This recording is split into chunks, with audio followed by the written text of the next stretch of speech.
Crevon et son officier. 6e partie. Nouveau départ. Double union.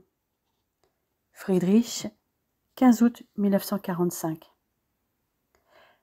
Les différentes zones d'occupation sont déterminées depuis la conférence de Potsdam, qui a aussi décidé des 5D, démilitarisation de l'Allemagne, dénazification, décartélisation, démocratisation et décentralisation. En Autriche, le partage en zones d'occupation est en vigueur depuis le 24 juillet. La zone française, située à l'ouest du pays, inclut le Tyrol du Nord et le Vorarlberg, avec Innsbruck comme quartier général, et 4 districts de Vienne. L'armée française n'a laissé en Autriche que la 4e division marocaine de montagne, qui doit être remplacée début septembre par la 27e division alpine, considérablement réduite. En ce qui concerne l'Allemagne, les forces françaises ont pris officiellement possession de la zone française d'occupation le 26 juillet. Elle comprend la Rhénanie-Palatinat, la Sarre, les Länder de Württemberg-Hohenzollern et de Bade, ainsi que le district de Lindau qui fait office de couloir entre les zones allemandes et autrichiennes. Et depuis le 12 août, 2 districts berlinois, Reinickendorf et Wedding, leur sont attribués et sont administrés par le gouvernement militaire français de Berlin. Chaque région doit avoir son gouverneur. Pour le moment, seuls la Rhénanie-Palatinat et le Württemberg-Hohenzollern en ont un. Le commandement en chef français en Allemagne est assuré par le général König depuis le 31 juillet.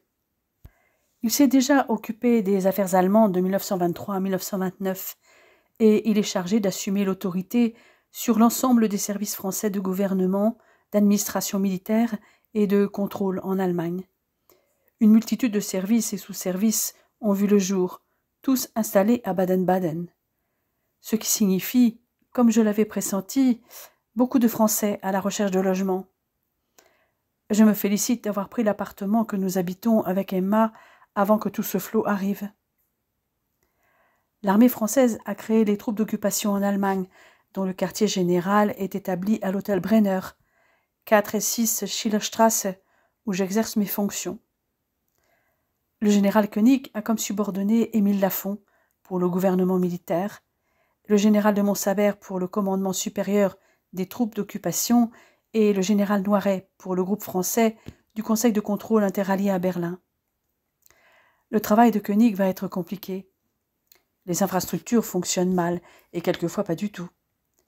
Dans la zone attribuée aux Français, elles ont été en grande partie dissoutes par le découpage interallié réalisé selon des critères stratégiques et non administratifs. Il était impossible de laisser les choses en l'état sans risquer la mort par famine de la population. Pour l'instant, beaucoup de mesures sont calquées sur celles du Reich pendant l'occupation en France, orientation de la production et prélèvement selon les besoins français, exportation à tarif réduit avec manipulation des taux de change. Ceci étant, même avec ces tarifs réduits, la France n'est pourtant pas bénéficiaire, puisqu'elle paie les produits exportés par l'Allemagne en dollars. Et elle aurait pu importer des produits plus indispensables pour sa propre reconstruction. Même pour la restitution de biens spoliés et recherchés, les résultats ont été décevants. Mais mes compatriotes ne le voient pas comme moi qui suis au cœur de la machine. Une chose dont je suis certain, c'est que König est prêt à défendre sa zone vis-à-vis des institutions de Paris. C'est un homme plein de bon sens, honnête et loyal. En revanche, malgré un partage net des responsabilités entre l'administration civile et le commandement des troupes, il semble que certains conflits soient difficiles à résoudre. Cependant, cette séparation peut avoir du bon. Les militaires ont tendance à vivre en vase clos, alors que les administrateurs civils sont plus en contact avec les administrations allemandes et avec les problèmes du pays, ce qui peut amener leurs responsables à une attitude plus constructive. Lafont, en particulier, pense que l'administration directe de la population devrait rapidement revenir aux Allemands, les Français se contentant de superviser. Ils ont généralement envie de faire du bon travail, et certains, au contact de leurs homologues allemands, ont commencé à nous voir autrement que comme des barbares et à nous apprécier. Si les uns et les autres ne coopèrent pas encore vraiment, au moins ils interagissent, comblant chaque jour un peu plus le fossé entre eux. Depuis le début août, les premiers journaux allemands sont de nouveau autorisés. À Baden-Baden, c'est le Badische Tagblatt, qui, après avoir encensé le régime nazi pendant 12 ans, reparaît 2 fois par semaine et dûment censuré, pour moitié consacré aux informations internationales. Une direction de l'enseignement français en Allemagne est prévue pour permettre la scolarisation des enfants des familles de militaires et des civils français. Nous en avons discuté avec Emma et nous sommes tombés d'accord pour que Mathias, quand l'âge sera venu, soit scolarisé comme les autres petits Allemands. Bizarrement, Emma y tient plus que moi. Elle dit vouloir que notre fils se sente chez lui en Allemagne et pas comme un étranger. Selon elle, une telle éducation ne l'empêchera pas d'avoir aussi accès à la culture française, comme ça a été le cas pour moi. Elle refuse de vivre uniquement dans un quartier qui serait exclusivement français. Toutefois, comme moi, elle éprouve des difficultés face à certaines attitudes de mes compatriotes qui refusent la moindre parcelle de responsabilité dans cette guerre qui vient de finir. Ils se bornent à accabler les dirigeants du régime nazi pour tout ce qui s'est passé. Nous ne savions pas, disent-ils tous ou presque.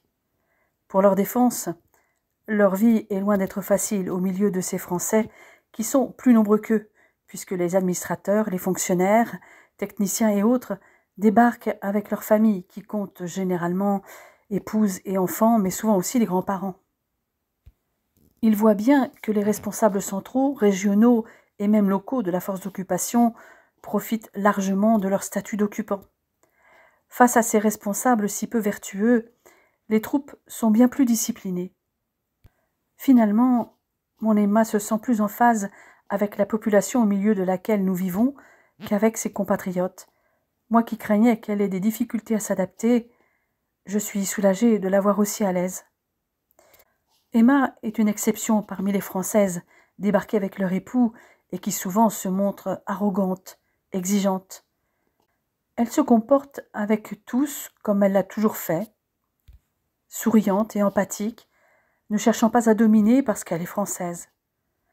À la différence de toutes ces femmes qui, en dehors des Alsaciennes, ne parlent pas un mot d'allemand, ma chérie le pratique avec brio. Nos voisins de palier ont été surpris d'apprendre qu'elle est française, tellement elle est différente des mijaurés qu'ils côtoient ces derniers temps et qui habitent au rez-de-chaussée et au premier étage de notre immeuble. Leur fille, Greta, institutrice dans l'école primaire située à 200 mètres de chez nous, est devenue son amie. Elles échangent souvent leurs impressions sur le quotidien des uns et des autres. Ces discussions leur permettent de mieux comprendre ce qui se passe autour d'elles. Magda, la mère de Greta, garde Mathias de temps à autre lorsque nous sortons, moi et Emma, ce qui n'est pas très fréquent, en dehors de quelques soirées organisées par le gouvernement militaire ou de sorties au théâtre. Le tout se compte sur les doigts d'une main. Mais savoir que nous avons une personne de confiance pour garder notre fils est un point en moins pour nous, d'autant qu'Emma envisage de retravailler comme infirmière à terme. Pour l'instant, elle se consacre à Mathias, et nous envisageons d'avoir un autre enfant. Si nos sorties sont rares, lorsque nous apparaissons ensemble, nous ne pouvons éviter les regards des autres. Emma m'affirme que c'est moi qui attire tous les regards, mais je reste persuadée que c'est plutôt elle qui est leur point de mire. De toute façon, elle surpasse les autres femmes avec son élégance naturelle et sa beauté.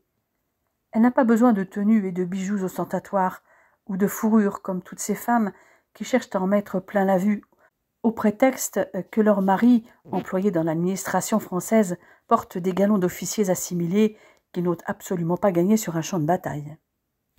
Les hommes, qui bêtent d'admiration devant Emma, ne s'y trompent pas. Toutefois, leurs regards insistants me rendent jaloux. Bien que ma future femme ne leur montre aucun intérêt et se montre uniquement souriante et polie. Nous retrouvons généralement Antoine et Gigi à ces soirées, où le frère et la sœur s'amusent beaucoup en observant les autres. La compagne de mon beau-frère n'est d'ailleurs pas en reste. Je ne peux que rire à leur pitrerie quand ils imitent tel officier jouant au coq prétentieux ou encore telle Madame la commandante ou colonel de pacotille imitant les gens de l'aristocratie allemande que le gouvernement militaire invite quelquefois, mais sans leur distinction. Les classes sociales elles-mêmes en sont bouleversées. Certains Français se surclassent, tandis que chez les occupés, le mouvement inverse se produit. Des comtesses allemandes deviennent intendantes ou bonnes d'enfants pour manger à leur faim et se chauffer. Des dames de la haute bourgeoisie deviennent les maîtresses de sous-officiers français, car les Français célibataires se mettent presque tous en ménage avec une Allemande. Les hommes mariés en profitent aussi pour faire quelques entailles au contrat conjugal. Avoir une maîtresse est flatteur et n'engage à rien, car elle peut être quittée le moment venu. Il y a eu tellement de morts au front, surtout sur le front russe, que les mâles allemands font défaut et les veuves se consolent. Dans toute cette faune, seule Emma est capable d'attirer l'attention sans artifice, uniquement par sa grâce et sa culture, ce qui l'a amenée à converser un soir avec une femme de la haute société allemande, ce qu'elle ignorait à ce moment-là. Pendant un long moment, elle a évoqué son passé récent de résistante et son métier d'infirmière qu'elle espérait bien reprendre, alors que son interlocutrice lui parlait de son activité au sein de la Croix-Rouge. Toutes deux avaient œuvré à sauver des Juifs d'une mort certaine. Je n'ignorais pas qui était cette personne. Je n'avais révélé son identité à Emma qu'à notre retour. Cette dame était la princesse Théodora de Grèce, l'épouse du prince Berthold de Bade. Malgré une ambiance pas toujours sereine dans la ville et les difficultés d'approvisionnement, Emma et moi sommes heureux, parce que nous sommes ensemble. Chaque soir, après ma journée, je retrouve avec joie la femme de ma vie, celle dont je suis fou d'amour depuis plus de 2 ans, et mon fils, qui marche depuis près d'1 mois. Emma, 9 septembre 1945. Depuis plusieurs semaines, pendant que Friedrich est au travail, j'œuvre sur ma robe de mariée. Il ne doit pas la voir avant le jour J. Aussi, je réalise mes travaux de couture chez mes voisins de palier. Greta m'a fait profiter de sa machine à coudre, ce qui m'a permis d'avancer assez vite. La première difficulté était de trouver un patron de robe que je voulais sobre et élégante. La deuxième était de trouver du tissu, ainsi que des chaussures, et la troisième de réaliser mon projet. Ma mère, qui achète le petit écho de la mode, m'a envoyé quelques modèles dont je me suis inspirée, et j'ai fini par dénicher du satin bleu glacier, une couleur qui convient à mon teint, et une paire de charles neufs blanches fermées par un ruban avec un talon de 6 cm. Ensuite, il ne me restait plus qu'à réaliser mon chef-d'œuvre. Je prévois de confectionner une coiffe qui remplacerait le voile virginal habituel. Je ne suis plus vierge depuis un bon moment.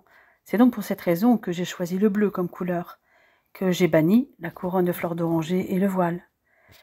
L'idée de cette coiffe m'est venue après avoir vu Lisette d'Arsonval, une danseuse étoile de l'Opéra de Paris, interpréter le rôle d'Odette et Odile dans le Lac des Cygnes de Tchaïkovski au Festspielhaus.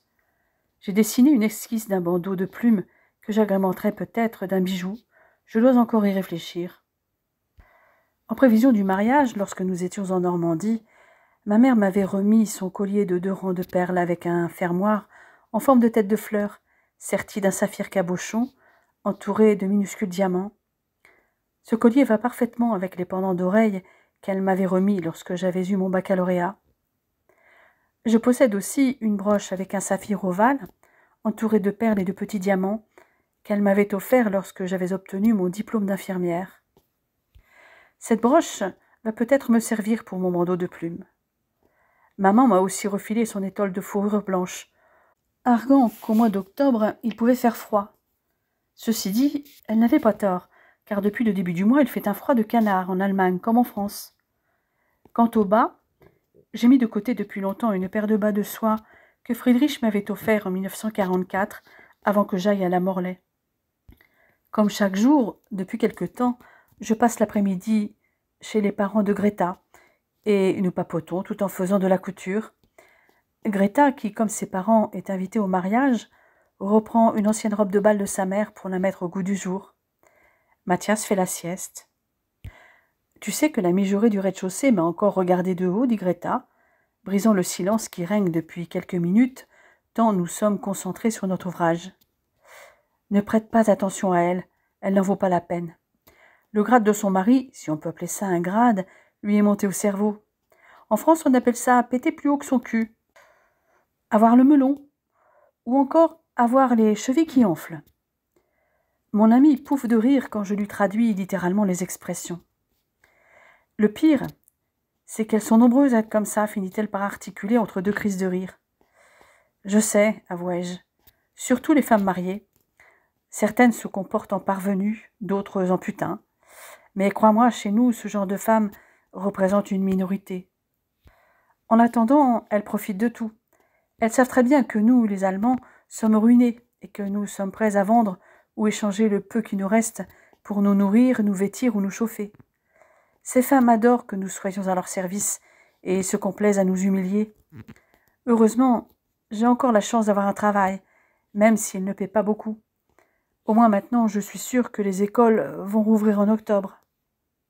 Je connais bien la situation que vous vivez actuellement. Les Français ont vécu sous occupation pendant 4 ans.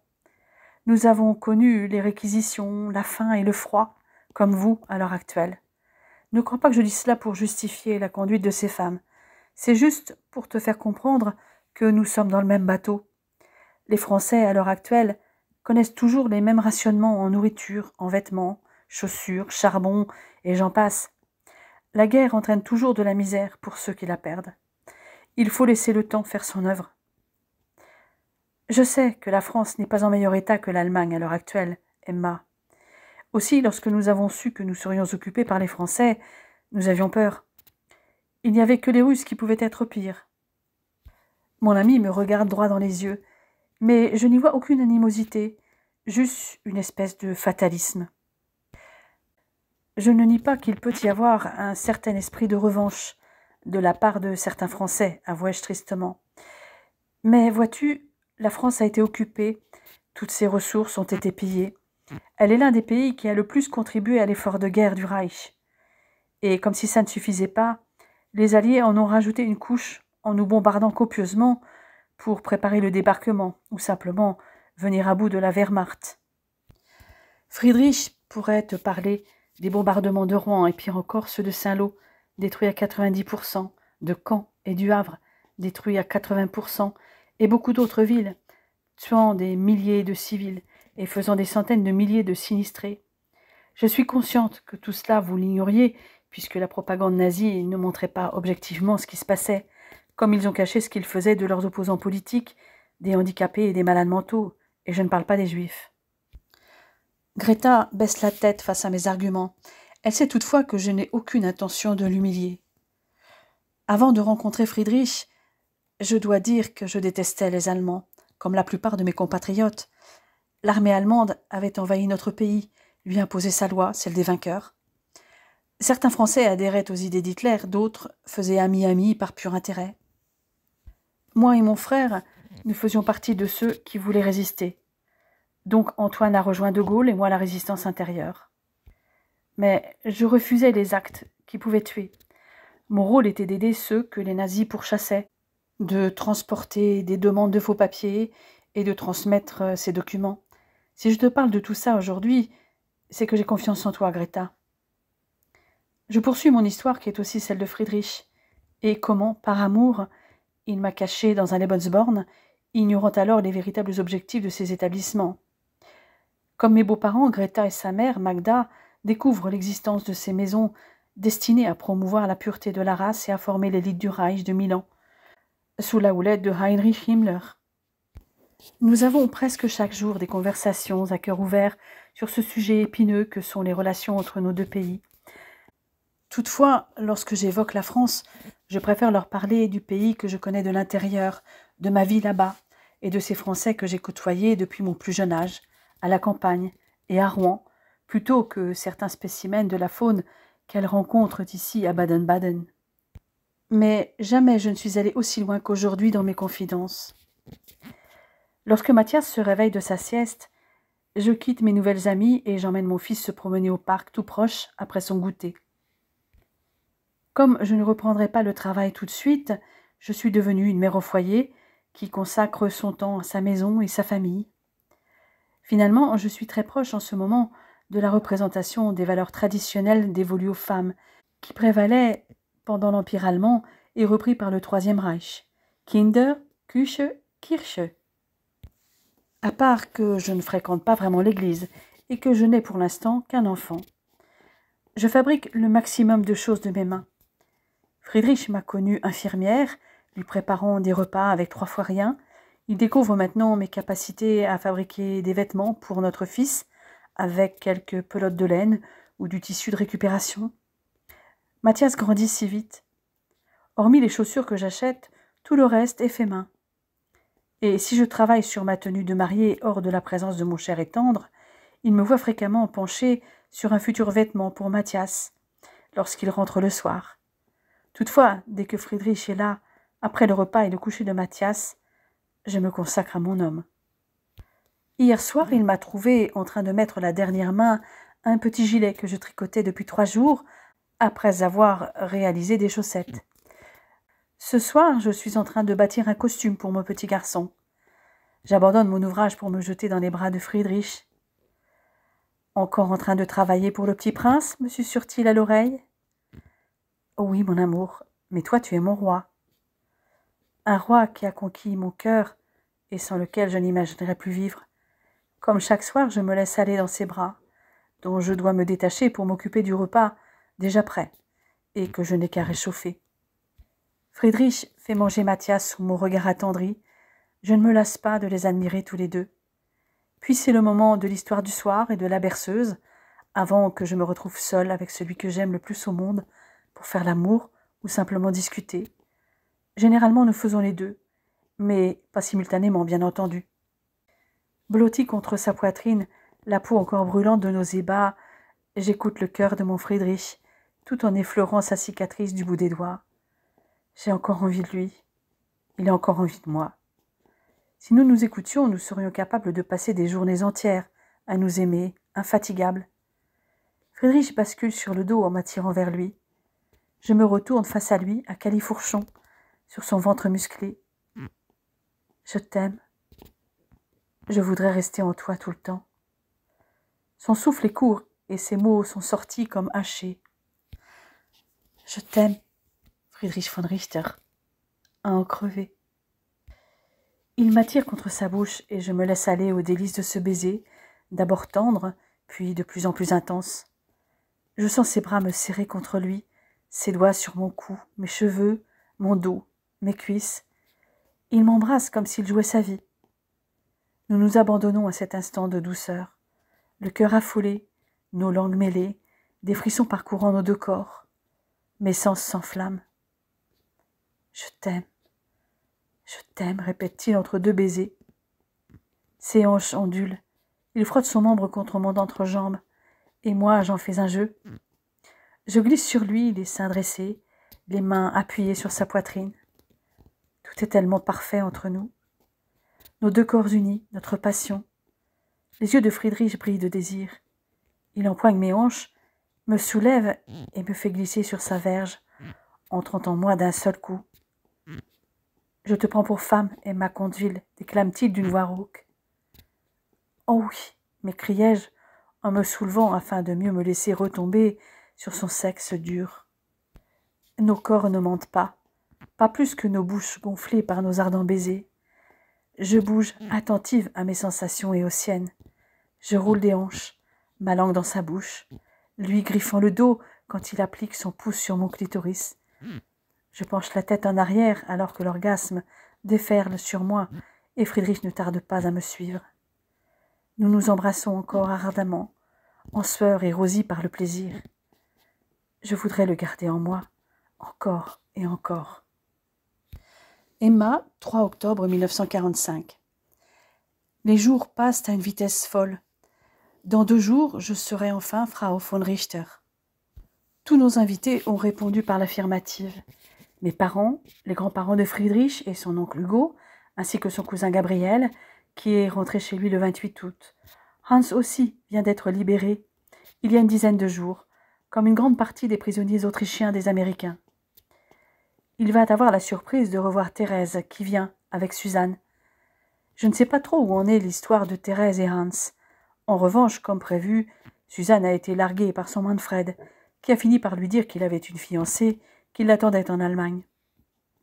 Aujourd'hui, c'est le dernier essayage de ma robe de mariée. J'endosse avec appréhension cette création, qui m'a demandé quelques heures de travail. Elle m'arrive à mi-mollet, et sa taille est cintrée par un détail drapé et froncé. La jupe s'évase en une forme ample.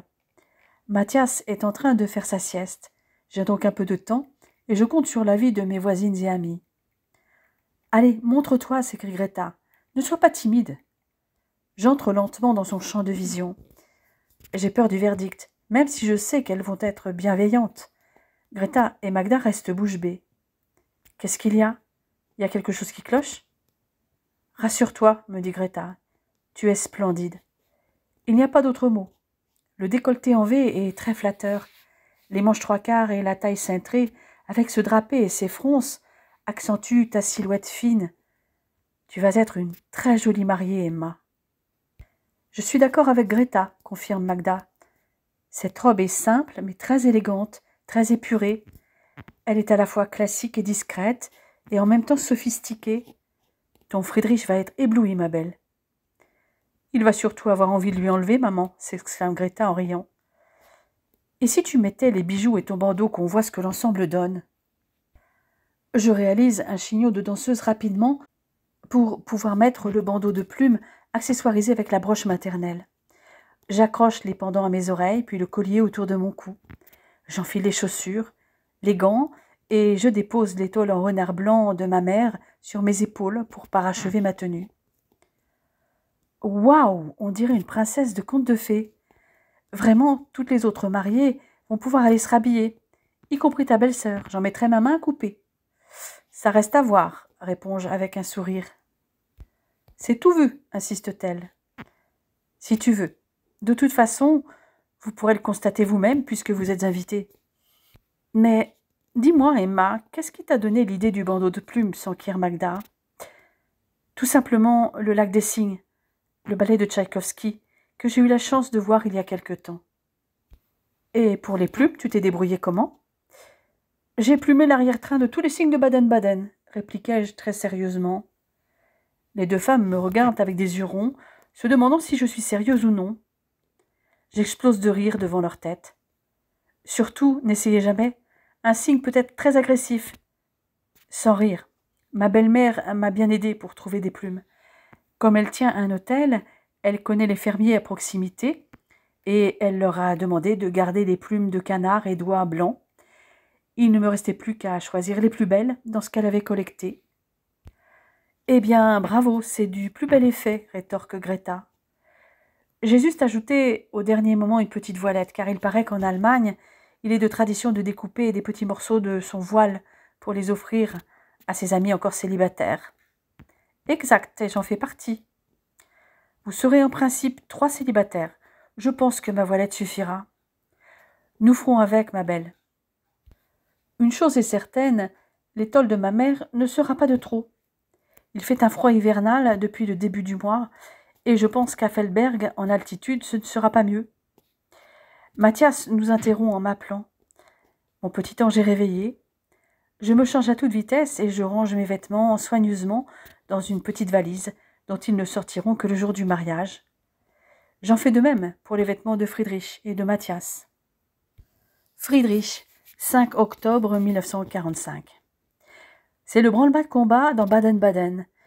Depuis le 3 octobre, De Gaulle est dans l'Azov, quittant la France en pleine campagne électorale. Un tour des popotes? Non. Je crois plutôt qu'il est là pour remettre de l'ordre dans l'administration en mettant fin aux frictions entre militaires et administration civile, et s'adresser à la population occupée.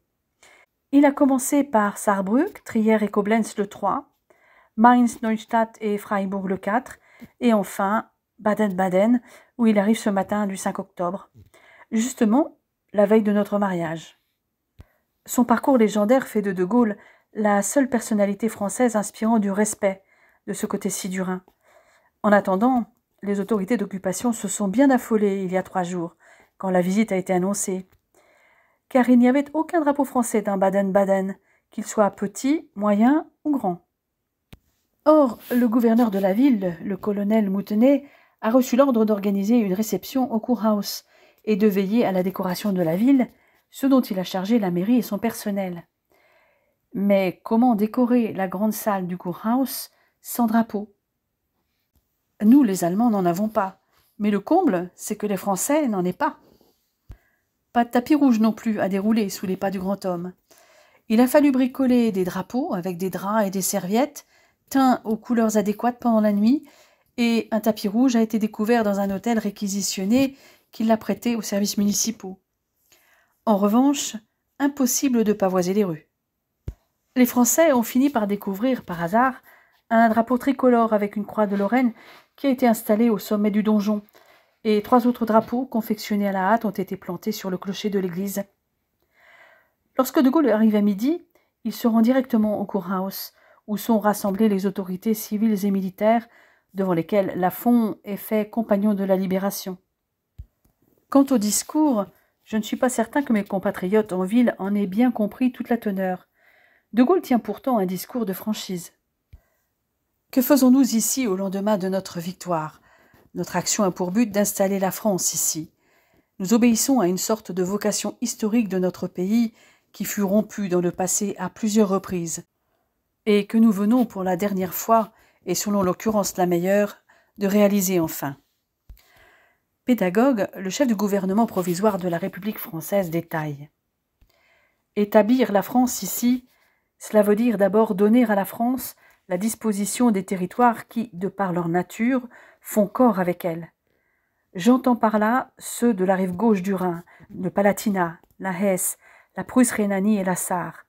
Ces contrées qui sont toutes dépendantes les unes des autres, ce Palatinat qui prolonge notre Alsace, cette Hesse qui est à l'endroit où arrivent sur le Rhin ces vallées qui nous mènent avec le Main et vers le Danube cette Eifel qui en fait est le prolongement de nos Ardennes, et encore cette ville de Cologne par où passe la ligne la plus courte entre Paris et Berlin. Ces pays doivent, comme je viens de le dire, faire corps avec la France. Le général ne parle pas d'annexion. Ce qu'il veut mettre en mouvement est une union économique et morale, et d'interroger. Quant aux pays de la rive droite, ces pays qui se trouvent immédiatement sur l'autre rive de cette route européenne qui s'appelle le Rhin, le Bade à coup sûr, et peut-être le Wurtemberg, et qui ont été moralement, intellectuellement et commercialement unis dans l'histoire de notre pays, pourquoi ne ferions-nous pas en sorte qu'ils se tournent vers nous cette fois encore? Le général prédit ensuite. Si ces États de l'Allemagne rhénane viennent à participer vraiment à l'esprit occidental, je crois qu'ils abandonneront l'idée d'une Allemagne groupée autour de la Prusse, maintenant écroulée, pour se retourner vers l'horizon qui leur apportera le plus d'espoir, vers l'Europe occidentale et avant tout vers la France. De Gaulle vante l'armée d'occupation qui symbolise la force retrouvée du pays fier de son drapeau tricolore. Souvenez-vous que rien n'est plus important que l'aspect de nos troupes, que la façon dont elles se comportent, et j'entends par là non seulement dans les revues, mais encore et surtout dans les exemples de la vie de chaque jour. Il faut graver dans les yeux et dans la mémoire des populations allemandes les exemples de la France, la façon dont nous vivons et dont nous nous comportons. C'est une très grande tâche qu'elle a à jouer, et il faut que tous, jusqu'aux plus humbles de nos soldats, en aient particulièrement conscience. Ils sont les ambassadeurs de l'histoire, les ambassadeurs de notre pays dans son avenir, comme ils le sont dans son passé. Il rappelle à Koenig, Lafont et leurs collègues que le rôle de l'armée est d'assurer l'ordre et la sécurité, et que celui des civils est de veiller au bon fonctionnement de la machine administrative et au respect des directives émanant de Paris. Il annonce aussi que les journaux vont avoir le droit de publier les adresses des prisonniers de guerre allemands détenus en France. Serait-il prêt à rendre la liberté de parole, de presse, de religion, à laisser se développer les institutions religieuses et laïques? Je pense que oui, mais seulement au niveau local pour l'instant. Mais là où il a marqué des points, c'est lorsqu'il est entré dans la salle de réception et qu'il a commencé par serrer la main aux Allemands, un premier pas d'entente cordiale, montrant ainsi l'exemple à ceux qui jusque-là ont représenté la France. Le général de Gaulle et sa suite se sont rendus à la résidence privée du général Koenig, où un déjeuner est offert. Emma et moi en profitons pour nous éclipser. Il y a bien plus important à nos yeux, notre mariage. Nous devons rejoindre Feldberg, et nous avons bien 3 heures de route. Nous partons donc avec Antoine et Gila après un déjeuner léger. Nos bagages sont déjà dans la voiture. Il est presque 18 heures lorsque nous arrivons à Feldberg. Mes beaux-parents, mes grands-parents, Hugo et mes parents sont assis autour d'une des tables de la grande salle à manger, en train de discuter, en français, une langue que comprend aussi mon père, même s'il le parle peu. Adi joue les interprètes quand certains mots lui échappent. Magda et son mari, enseignants comme Greta, sont là aussi, et eux ont systématiquement besoin d'Adi ou de Liesel pour comprendre ce que disent les Français qui se trouvent face à eux pour leur parler. Des Français bien différents de ceux qu'ils croisent quotidiennement à Baden-Baden et qui leur ressemblent beaucoup avec les mêmes préoccupations qu'eux. Emma, Antoine et Gigi s'étonnent de ne pas voir les plus jeunes. Moi, je ne suis pas surpris. Ils ont très rapidement la réponse quand nous entendons un vacarme à l'extérieur et qu'une vingtaine de jeunes gens investissent la salle, les bras chargés de vaisselle. J'éclate de rire rien qu'en voyant leur tête. « Nous allons avoir un peu de travail sous peu, m'exclamai-je. Je vous explique. La veille du mariage a lieu la fête du Polterabend. La famille et les amis amènent de la vaisselle en tout genre pour la casser, sauf du verre qui porterait malheur. »« Tiens, c'est bizarre, dit Emma. Chez nous, casser du verre blanc porte bonheur au contraire. Bref, et pourquoi casser de la vaisselle ? On casse un maximum de vaisselle en faisant un tintamarre d'enfer aux pieds des futurs mariés qui doivent ensuite ramasser les débris et faire place nette. Plus on casse de vaisselle lors du Polterabend, moins nous en casserons dans la vie à deux, c'est-à-dire moins nous nous disputerons. Et ramasser les débris en couple montre notre capacité à faire front ensemble. En plus, le vacarme et les cris du Polterabend ont pour but d'éloigner les mauvais esprits.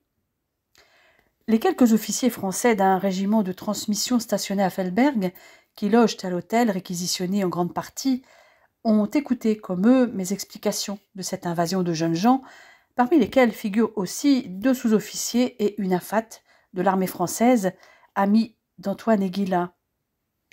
Parmi les envahisseurs, il y a bien sûr les invités, qui manquaient lors de notre arrivée, mais aussi d'autres jeunes que je présente à Emma, comme des jeunes du village avec lesquels je suis allée à l'école et même au lycée, rameutés par Werner. « Alors, les futurs mariés, vous êtes prêts ?» s'écrie alors mon frère. « Attention, chaque couple va avoir son tas de vaisselle cassée. » Un boucan d'enfer remplit alors la salle, sous les rires des plus âgés et les hôtes militaires de l'hôtel. Mais si casser la vaisselle va assez vite, ramasser les débris prend plus de temps. Néanmoins, je constate que nos chahuteurs ont réalisé des tas de tailles à peu près identiques. Une compétition s'engage ensuite entre les 2 couples que nous formons, Emma et moi, face à Antoine et Gigi, et qui se termine par notre victoire.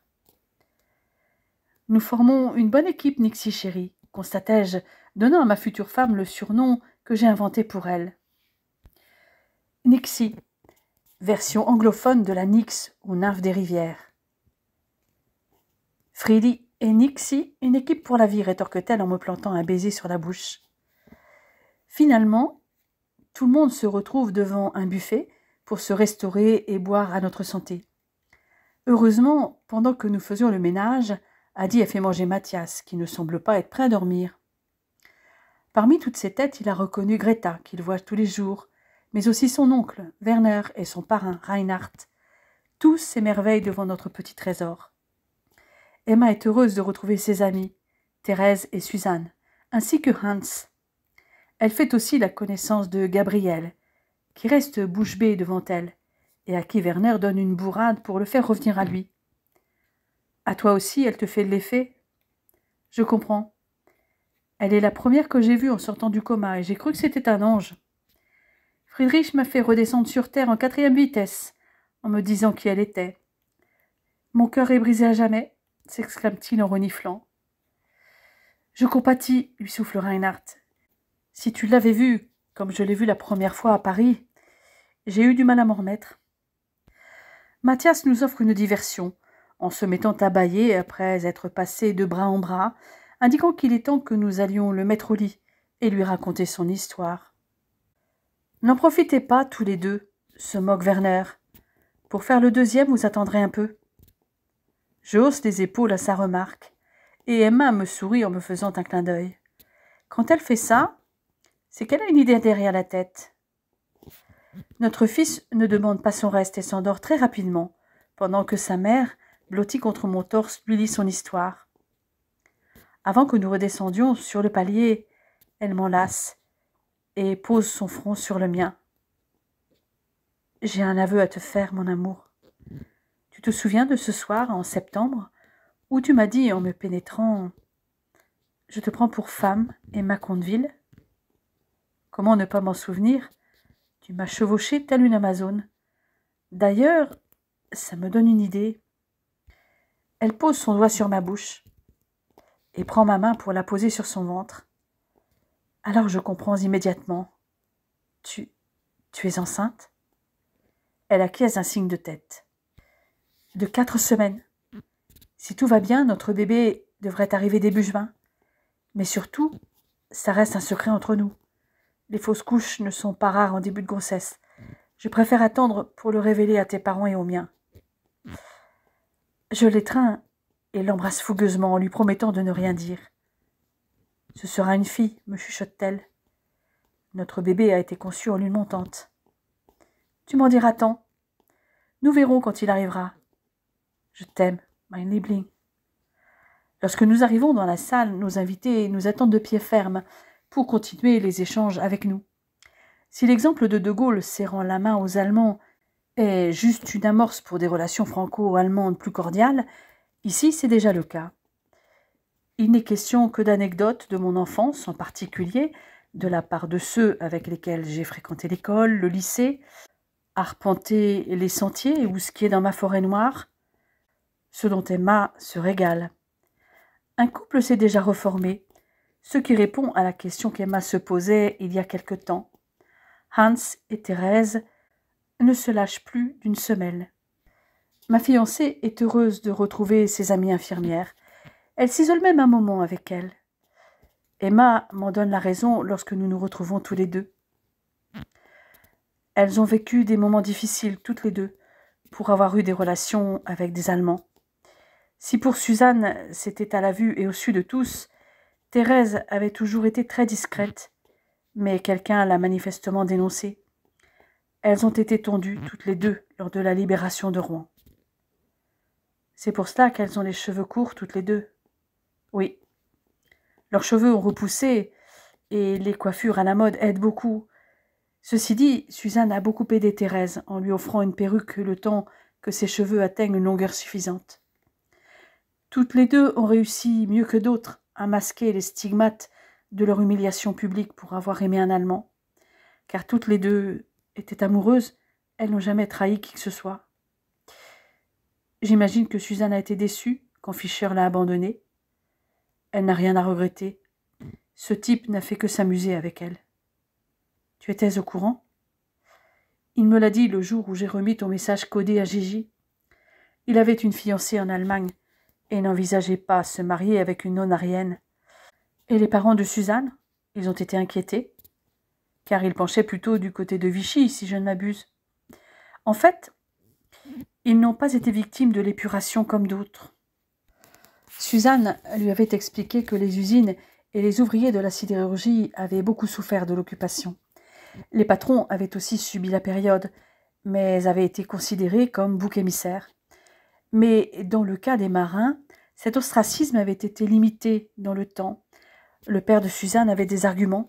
Il avait fait marcher son usine parce que c'était imposé par l'occupant.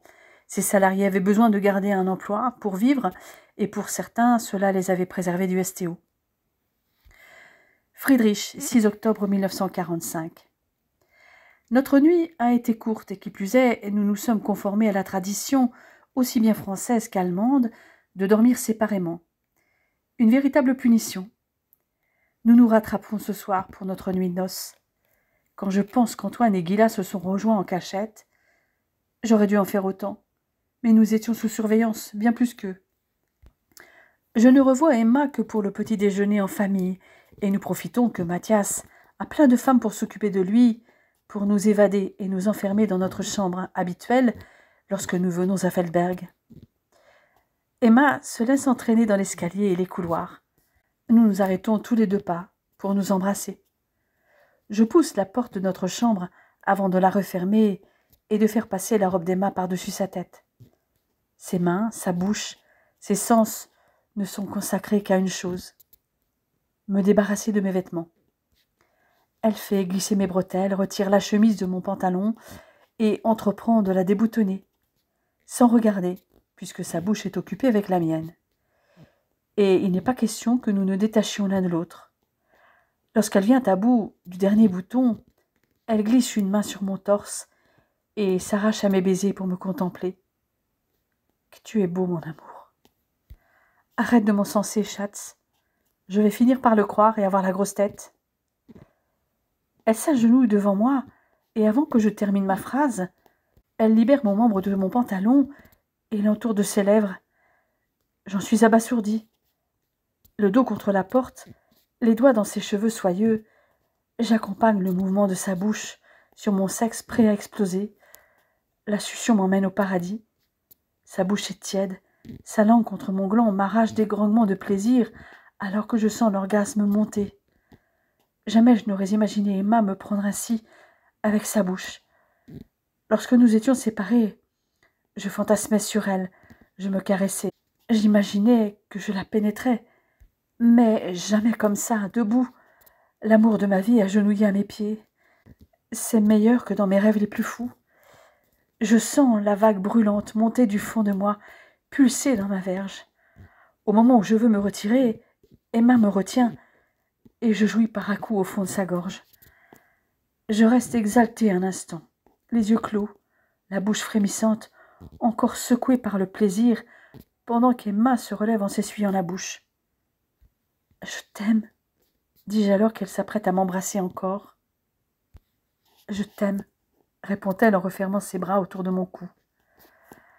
Je voudrais lui donner autant de plaisir qu'elle vient de m'en donner, mais nous devons redescendre pour ne pas éveiller la suspicion de nos invités sur notre dernière activité. Et après le repas de ce midi, nous allons de nouveau être séparés jusqu'à l'heure de la cérémonie. Lorsque nous reviendrons dans cette chambre tous les deux, nous serons enfin mari et femme pour la vie. La nuit nous appartiendra alors, et je ne m'endormirai certainement pas avant d'avoir fait l'amour à ma magnifique Emma, qui vient de me donner un acompte sur le plaisir qui nous attend. Avant que nous partions chacun de notre côté et nous préparer pour la cérémonie, je lui offre son bouquet de mariée que Liesel m'a aidé à confectionner et qu'elle doit entourer d'un ruban blanc. Lorsque son visage s'illumine devant le mélange de branches de sapin, de feuilles de sorbier des oiseaux aux couleurs corail à cette saison et de dahlias blancs, je fonds pour elle, la femme de ma vie, mon Ondine. Il est près de 15 heures lorsque tous les invités se regroupent devant la Rathaus de Feldberg. Une grosse bâtisse en L, typique de la région avec son soubassement en pierre, ses colombages en forme de croix de Saint-André et ses potelets d'allège sous les fenêtres au niveau du second étage, juste au-dessous du toit à croupe et à coyaux. Antoine et moi sommes entrés dans la salle de mariage au bras de nos mères respectives. Les deux mariés doivent arriver au bras de mon beau-père. Antoine a les yeux braqués sur sa brune Gila dans sa longue robe ivoire avec un décolleté en forme de cœur, au corsage et aux manches en dentelle, porté avec un boléro en velours et un voile court. Moi, je n'ai Dieu que pour ma princesse, mon Emma. Fidèle à ses valeurs, elle a choisi du bleu pour notre mariage, un bleu très clair. Sa robe, qui descend jusqu'à mi-mollet, révèle ses chevilles fines, moulées dans des bas de soie. Elle est splendide. La sobriété, l'élégance et les détails de sa robe soulignent sa taille menue et sa silhouette parfaite. Une étole de fourrure blanche réchauffe ses épaules. Sa beauté est à couper le souffle. Son ravissant visage est mis en valeur par ce bandeau de plumes sur lequel brille un bijou que je reconnais, la broche de saphir de sa mère, tout comme je reconnais aussi le collier et les pendants d'oreilles en perles, saphirs et diamants de famille. Elle me fait penser à une danseuse de ballet, avec son chignon noué sur la nuque et ce bandeau de plumes blanches. Des plumes de quoi, d'ailleurs? Des plumes de cygne? Ça y est, je sais. Mon Emma s'est transformée en cygne blanc, comme dans le ballet de Tchaïkovski. Décidément, les rivières et les fontaines et les lacs sont une constante dans notre histoire.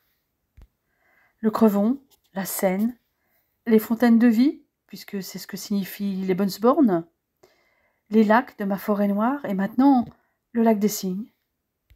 Le sourire qu'elle me destine et la lueur dans ses yeux révèlent tout l'amour qu'elle me porte.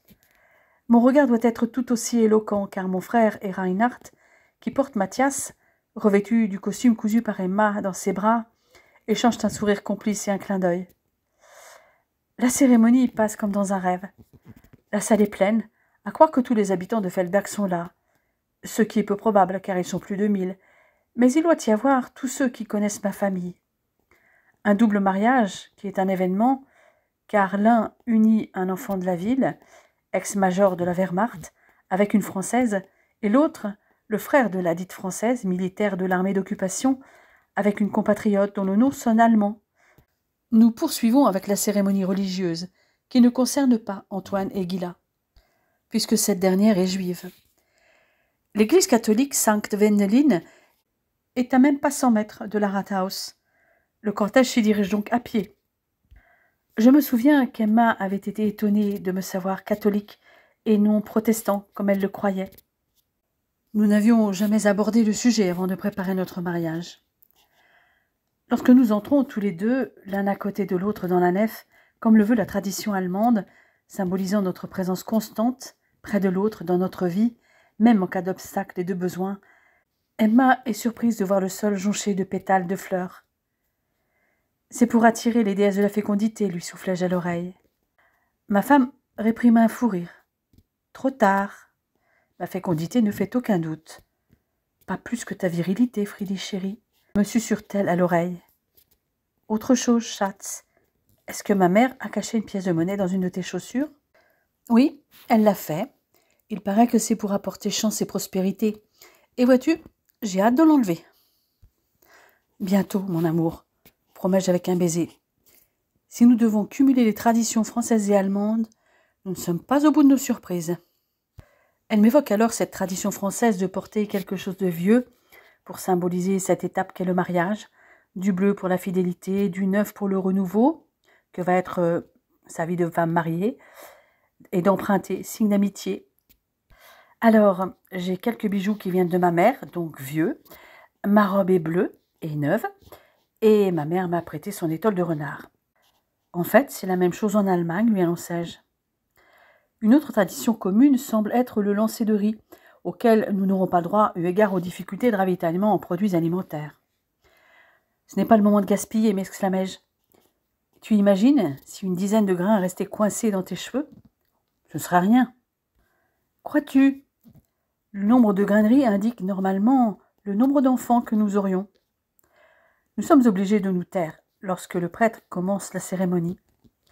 Mais les émotions nous gagnent tous les deux, de nouveau, lorsque nous échangeons nos vœux et que nous nous passons nos alliances sur notre annulaire droit. Mais nos invités n'en ont pas fini avec les cérémonies religieuses, puisque juste derrière le mariage a lieu le baptême de Mathias, qui reste tranquille lorsque le prêtre verse l'eau baptismale sur sa tête et lors de l'onction avec le Saint-Crème. En tout cas, il n'a pas pleuré, comme il l'avait fait lors de la cérémonie du nom à Wiesbaden, d'après Reinhard. Le même Reinhard reste son parrain, et sa marraine est Thérèse. Je découvre, médusée, que Manixi a aussi confectionné une couverture blanche pour le baptême de notre fils, trop grand aujourd'hui pour la traditionnelle robe de baptême. Notre cortège parcourt ensuite les 300 mètres qui nous séparent de l'hôtel. À notre arrivée, devant la demeure, attendent 2 chevalets de sillage avec chacun une bûche posée dessus. Emma me regarde amusée. Encore une épreuve spéciale mariage allemand? Oui, mon amour. C'est le Baumstammsägen. Nous devons scier cette bûche et démontrer que nous sommes capables de travailler en équipe. Antoine et Guylain, vous êtes prêts à relever le défi et nous affronter? Nous allons voir quelle équipe est la meilleure. En plus, ça va nous réchauffer. Nous nous attelons à la tâche avec conviction, sous les encouragements de nos invités et d'habitants du village. Emma et moi travaillons avec une belle efficacité, et notre bûche est coupée quelques secondes avant celle d'Antoine et Guylain. Il reste encore une tâche à accomplir, les von Richter, annonce mon père. Encore? S'exclame Emma. Ne ronchonne pas, ma chère belle-sœur. Je vous ai avancé le travail. Et tiens, change de chaussures, dit Werner en lui tendant une paire de sabots ainsi qu'à moi. Allez, suivez-moi. Il nous entraîne derrière l'autel à une certaine distance. Tenez, voilà vos outils, une bêche, un arbre à planter, un pommier, et un arrosoir plein d'eau. Frérot, tu n'as qu'à enlever la terre, elle est encore meuble. C'est ma contribution à la plantation de l'arbre de votre amour. J'espère que tu feras la même chose pour moi quand ce sera mon tour de me marier. Pourquoi avoir choisi un pommier demandait Emma. C'est pour me rappeler ma Normandie? Tu ne crois pas si bien dire, c'est un pommier bénédictin. C'est ton père qui l'a amené à ma demande. Merci, Werner. Tu es un amour, répond-elle en déposant un baiser sur sa joue. Il faut peu de temps pour que j'enlève la terre afin qu'Emma y dépose notre arbre, remplisse le trou d'eau et que je le rebouche. Chaque 6 octobre, nous essaierons de revenir renouveler nos vœux et récolter nos pommes. Enfin, nous pouvons rentrer au chaud. Nos invités et les villageois présents sont tous en train de papoter et de déguster le traditionnel café Unkuchen. Mais nous nous apercevons vite qu'il y a un mélange de traditions normandes, alsaciennes et allemandes, avec du sucré et du salé, avec ce qu'ont ramené les parents d'Emma d'un côté et Liesel de l'autre pour le côté français. Emma et moi, comme Antoine et Gigi, sommes pris dans le tourbillon. Mathias, pendant ce temps, passe de bras en bras entre ses grands-mères, son arrière-grand-mère et sa marraine notamment. Petit à petit, les villageois repartent et nous restons entre nous, famille et amis. Je me demande comment mes parents ont fait, mais ce n'est certainement pas ce soir que nous mourrons de faim avec ce qui a été préparé. De la charcuterie, comme la bratwurst, le leberwurst, le jambon de la forêt noire et le salami maison, accompagné de cornichons, de légumes marinés, de moutarde forte et de pain de campagne. Il y a aussi du sauerbraten, servi avec des knödel, et du chou rouge braisé. Mes beaux-parents sont venus avec du camembert, du pont-l'évêque, du livaro et du neuchâtel, et Lisa de son côté a amené du Münster. Il ne manque pas non plus de vin, de bière ou de cidre. Des Schwarzwälder Kirschtorten terminent ce repas. Werner joue les animateurs de soirée avec Hans, qui fait une démonstration de yodel très applaudie, avant de laisser place à la danse. Je peux enfin tenir ma femme entre mes bras, après avoir couché notre bambin qui tombait de fatigue, peu habitué qu'il est à tant de monde et de bruit. Je suis bien obligée de la laisser de temps en temps, ne serait-ce que pour qu'elle danse avec son père, son beau-père ou encore avec Werner, Gabriel, Reinhard ou Hans.